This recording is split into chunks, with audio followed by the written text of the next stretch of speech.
What if the crises that shape your future almost never appear on your screen? What does it mean when the most important front lines stay invisible?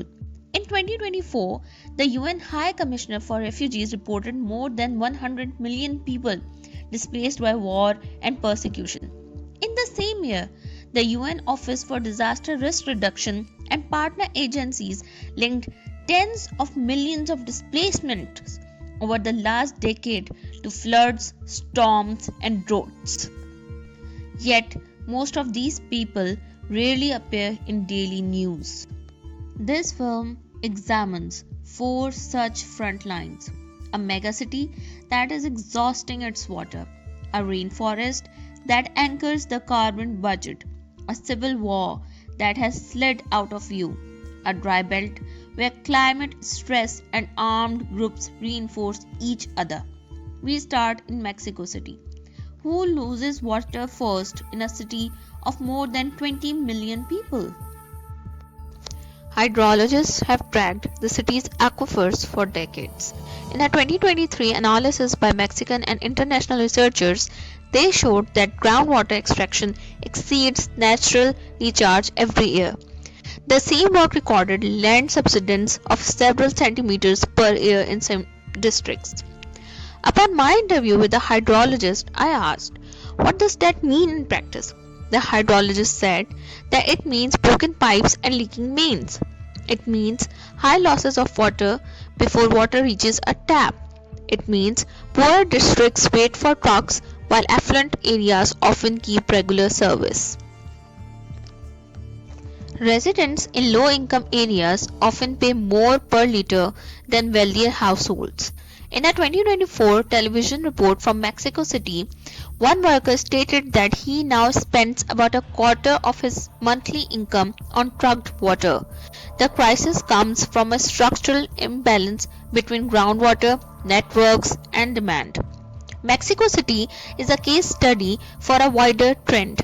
In 2018, a World Bank synthesis on water security warned that by mid-century, almost half of the global population could live in the areas with severe water stress if current policies persist. Without reform, groundwater depletion, network losses, and climate variability converge into chronic crises. From a sinking city, we move to a forest that stabilizes the climate. The Congo Basin rainforest stretches across Central Africa. In 2022, climate scientists writing in leading journals and summarized in UN climate briefings described it as the largest remaining tropical carbon sink. Their measurements suggested that its trees and peatlands absorb more carbon dioxide than the Amazon. Estimates for peatland carbon stocks reach tens of billions of tons. That stock limits global heating. The forest also supports around 100 million people, according to assessments by the African Union and the UN Environment Programme. Yet the political economy of this forest is distorted. In 2024, Global Witness documented that the Democratic Republic of Congo ranks among the countries with the fastest loss of primary rainforests. Satellite-based data such as Global Forest Watch show annual losses of more than 1 million hectares of trees cover in some recent years. Analysts link this loss to logging, small-scale farming, mining, and weak regulation. A 2023 synthesis presented at international climate talks and reported by major newspapers concluded that the Congo Basin receives a small share of global rainforest funding compared with its role in carbon storage. I asked the climate scientist that what happens if this forest stops absorbing carbon and starts emitting it. He said modeling studies between 2020 and 2024 warned that continued deforestation and degradation could push the basin past a tipping point.